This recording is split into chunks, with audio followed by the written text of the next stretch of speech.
Good afternoon. I'd like to welcome and introduce Dr. Robert Murphy, Executive Director of the Havey Institute for Global Health and the John Philip Fair Professor of Infectious Diseases here at Northwestern's Feinberg School of Medicine, who answers your COVID questions every Wednesday on the Havey Institute for Global Health's Facebook page.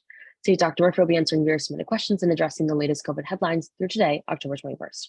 We invite you to submit your questions via Facebook at NU Institute for Global Health or by email at globalhealthinstitute@northwestern.edu. Leading the discussion today is myself, Sophie Bukowski, a student research assistant with the Institute. So Dr. Murphy, I'm going to start with some updated COVID statistics. Thank you, Sophie. In the United States, we are fortunately seeing a massive decrease in cases. We're seeing a 24% decrease over the last 7 days, with our 7-day average hitting at about 37,000 positive new cases. The United States has a booster shot rate of now about 35% of the country has their one booster shot. Hospitalizations have decreased by 1%, and the death rate has decreased by 6%. In Illinois, we are also seeing a slight decrease in cases. We're hitting about 1,700 cases per day, with the hospitalizations unfortunately increasing by 5%, but fortunately the death rate is decreasing by 29% in Illinois. So what can you tell us about these numbers and this like massive myth right now that's going on that there's going to be a huge wave very, very, very soon? Yeah, no, thank you, Sophie. So yeah, the numbers overall are coming down. This is great. But we have to be very cautious because there's typically, and there has been for the last 3 years, this big wave that comes right around the end of December, early January. So, you know, the height of the beginning of the real winter. And so we've got to be careful and watch out for that. And we may have to take some steps backwards because as you mentioned, the vaccination rate and the booster rate is not very high in the United States. It has not really picked up. So that's a problem. And the new booster is effective against the majority variants, which is still BA4 and 5 in the United States. But we're going to talk about the other variants that are lurking around the corner in a little while. What has a kind of interest is that the highest risk groups now are middle-aged and elderly white men in particular, but also women. And it's because the uptake in the vaccines in that group, I think for political reasons, are so low. And so the underrepresented minorities, Blacks and Latinos, Hispanics, you know, they were targeted with, you know, messaging about, you know, the need to take the vaccine and stuff. And actually that worked. So they have a higher vaccine rate now, and they're actually more protected. So I think, you know, this is an unusual phenomena, but it's totally explainable. And if you don't take these vaccines, you're going to get infected and you're going to, you know, some of you will suffer the consequences. So that was of interest because we haven't seen that before. But keep in mind, even though these rates are going down, there's still between 350 and 400 people dying per day in the United States from COVID. So the average flu, remember, is about 100. So it's still 3 to 4 times more deadly than the flu. Right, absolutely. And, you know, going into our first headline, a rather scary one, the XBB family of Omicron has landed in the United States. And, you know, Dr. Murphy, what the heck is XBB and like, what does it mean for the cases with Omicron, etc.? Well, you know, this virus mutates. This virus does not stay stagnant. It changes over time, and no surprise here. So Singapore is having a big surge, and that's a highly vaccinated place, by the way.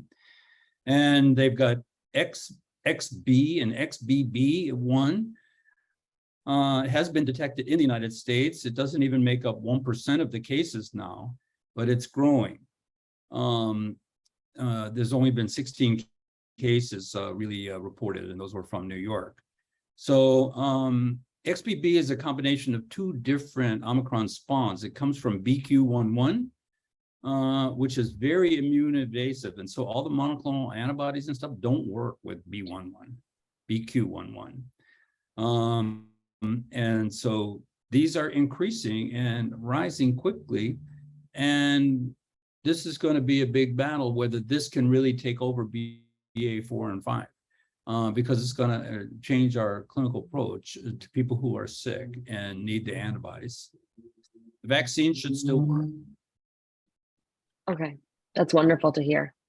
Our following headline is that the US, without adequate COVID-19 tests this winter due to congressional inaction, the White House is now saying that there just like isn't enough testing, and aren't enough COVID tests to go around for the winter. So what can you tell us about what's going on with Congress and funding? Well, this is unfortunate because the pandemic is still here. And if the government pulls the plug, and this is a congressional action, by the way, if Congress pulls the plug on the testing, we're not going to know what's going on. People are just not going to get tested. The testing will go down. And, the numbers will look better because we won't be reporting as much. Now, still, when you go in the hospital, you're going to get a test. All right, that's your insurance is going to pay for it, whatever. But most of the people are getting diagnosed with these over-the-counter tests. But if you have to start paying money for those, people are not going to buy them. I mean, some people will, of course, but Right. many people won't. But your insurance, if you have insurance, will be paying for them. I mean, it's not going to go away completely, but it's definitely a step in the wrong direction when you're trying to control a pandemic. It's really unfortunate. Yeah, no, absolutely. And then our following headline, which I think ties really closely into what we've been talking about, is that the updated COVID-19 boosters has expanded to children as young as 5 years old. This is especially important now as pediatric beds are entirely full with children. So what can you tell us about how this is going to help mitigate what's going on with young kids? Yeah, so the uptake in kids is very low. And right now, without COVID really involved much in kids, the pediatric hospitals you may have been reading about are pretty full of kids with respiratory infections. There's a huge increase in the number of kids with respiratory syncytial virus, that's RSV, and enterovirus D65. These two viruses are just causing havoc in the pediatric population, and the hospitals around the country are starting to fill up with kids with these respiratory problems. And this includes here in Chicago too. Both the University of Chicago, the Advocate System, Northwestern, they're all reporting lots and lots of these cases. Now, if we get into an uptick with these new variants and stuff, you're going to add COVID on top of that. That could really stress the system, especially for little kids. So it's just important now. You can prevent infection or serious infection with the current vaccines, and they are approved for young children. And the ACIP, this is the group that approves vaccines for use in kids and adults, has recommended that kids take the COVID vaccine and the flu vaccine, because that's coming too. Flu is coming and COVID is coming on top of this RSV and enterovirus D65. So, we're in like this new world with these infections, and, we have to do what we can to prevent serious disease in these very, very vulnerable young children. So this ACIP and the Centers for Disease Control has recommended, take the COVID vaccine, take your flu shot. These are not mandates. Remember that. They can't mandate anything, the CDC. So they can only recommend, and it's up to the state health departments to actually put mandates in place if they want. And we have to look and see what happens with these poor kids as the influenza season, which we're already seeing a few cases, but it really picks up in November and December, which is around the corner, and the expected jump up in the COVID cases this winter, like we've seen every other year. So get vaccinated. It's just the same old story. Right, no, absolutely. And our last big headline is that the CDC is recommending that Novavax COVID shots should be used as like a mix and match if your first sequences booster, your first booster was Pfizer or Moderna. So what does this mean for the new uptake in vaccines, hopefully, in the United States? Yeah, so this is Novavax is another vaccine. It's made in the kind of the formal traditional way that vaccines are made. This is not mRNA technology. It's a protein-based technology. It's how all your other vaccines pretty much are made. Some people should feel, if they're nervous about mRNA vaccines, you can take the Novavax vaccine. It works just as good, and you can mix and match with the other ones. And it's just another option that people have. So it can be used, and it works just fine. So people should, if they're nervous about the other kind of vaccines, those newer ones, even though billions of people have taken them and they work, you have a choice now. You can take the Novavax one. It works just fine. Wonderful. And now for our first and only question, Dr. Murphy. It is regarding the new variants that are spreading in Europe and Asia, which is XBB and BQ1.1. Are they causing more severe disease than Omicron BA2 or BA5? That's a good question. We don't really know yet because it's just kind of at the beginning. And it's happening in Singapore, where a lot of people have been vaccinated already, and they may have some protection against severe disease. But what it's doing is it escapes the monoclonal antibodies that I mentioned already. So this is very unfortunate, but expected. I want to add one more story to today's list, because I've been getting a lot of personal questions about it. And that's this story about the investigators at Boston University who have a BSL-4 laboratory sponsored by the NIH. So BSL-4, that's the highest level containment. All the severe respiratory infections and stuff, if you work with the virus, has to be in a BSL-4. It's really, really high containment facility. There's not that many in the United States. And they were working on a virus, on the coronavirus, and they use a mouse model.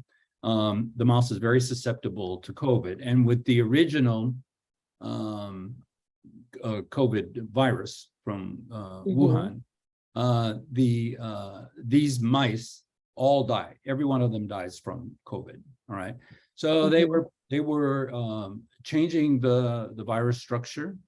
And they put some Omicron spikes in the original one. So nature has already done this, but they did it, and they found that only 80% of the mice died. So only 100% died. But it said 80% mice died, and there was this big headline, oh, they're making this virus that kills 80% of the mice. Well, this is a special mouse, and it actually killed less than what the original virus caused. But that has caused a lot of confusion and misinformation about engineering, and there's been a lot of back and forth in the press about this. But these kind of projects are very, very unlikely to lead to making more severe viruses. They would have already appeared most likely, and the origin of the virus in Wuhan, I think, is pretty much settled now, that it came from the animals that were sold in that marketplace in Wuhan. That's where it came from. So it's just another story, but they're going to go back and probably examine how these tests are done, and it went through all the normal approval processes, and nobody said anything about it until they reported the results in a scientific publication. So but anyway, it showed that the Omicron was less severe. So, and we already knew that clinically. But anyway, that is kind of wraps up our stories for the week. And sorry for the delay in getting this program out, but we had some issues midweek. Yes. Well, thank you so much, Dr. Murphy, and we will see you this upcoming Wednesday. All right. I'll be broadcasting from South Africa. So we're looking forward to it. Remind, I'm 7 hours ahead of you. Right. Thank you, Dr. Murphy. Talk to you later. Bye-bye.